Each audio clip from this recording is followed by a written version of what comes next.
ар дайым адам же катуу кубанганда же катуу кайгырган учурда адам өзүн өзү сүйлөп калат го. Ошондой ушул тууралуу дуа тилек тууралуу бир окуя бар. Алымдардын бирөөсү ар дайым өзгө сүйлөгөн учурда койчуман утуп кетти дейт экен. Шагирттердин бирөөсү өтө кызыгып күндөрдөн бир күн сурашка бел байлаптыр. Келип, "Устаз, сиз кээде өзүңүз сүйлөп каласыз. Койчуман утуп кетти деп сүйлөп каласыз. Ошонун маани максаты эмне? Эмне дегени, эмнени түшүндүрөт бул? Ким эмнени утуп кетти? Ошону бир түшүндүрүп бербейсизби?" дейт. Алым устазы шагиртине: "Биз кезип жүргөн учурубузда бир булакка келдик. Булакка келип дуа кылган элек досум экөөбүз. Даратылган элек, анан дарат алып намаз окуп дуа кылган элек. Дуа кылган учурубузда даратка дагы бир койчуман келип кошулду, дуага дагы биздин койчуман келип кошулду. Ошол учурда кегиле эми бир ойлондук, дуа кылабыз ар бирибиз. Ошол дуабызга ар бирибиз амин деп турабыз. Амин деп дуа кабыл болсун деген максатта айтып турабыз деп ошону дуа тилек кылганбыз. Биринчи мен дуа кылдым. Мен Аллахым ушул илимиңди үйрөтсөм, илим үйрөнсөм, илим берсең, мен бир тоонун үстүндө мешитте шагирттерге сабак берсем, илим үйрөтсөм, ушундай максат кылдым эде. Досум байлык сураган эле. Садакаларды кылсам, Аллахым сен берген байлык менен деп байлык маселесин кылган эле, дуа кылган эле. Баягы койчуман болсо, анын дуасыга биз маани берген эмеспиз, эми маани максатын эми түшүнүп жатабыз. Ал ушундай дуа кылган болчу: "Аллахым менден ыраазы болгон. Жана мени дагы өзүңдөн ыраазы кылгын" деп дуа кылган эле. Азыр жылдар өтүп, айлар өтүп, мезгилдер өтүп, күн түнгө улашып, менин дуам кабыл болгону мына жыйынтыгын көрүп турасың. Тоонун үстүндө мешит бар, мешитте силерге сабак беремин. Ал досум дагы болуп кетти, байлыкка жетти, садакаларды кылат, азыр шаардын ичинде жашоосу болуп атат анын.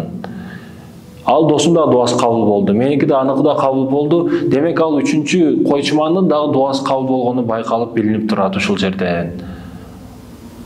Ошондуктан ага ар дайым суктанамын дейт да. Айтайын деген максат, бүгүн биз алымбызбы, илимдүү алымбызбы, же карыбызбы, же согушта кеткен шахитпизби, же врачпызбы, же мелисабызбы, кимдин бейишке киришини аны Аллахтан башка эч ким билбейт. Түшүндүрө алдымбы? Биздин кылып жаткан иш аракеттерибиз, биздин колубуздан келген нерселерибиз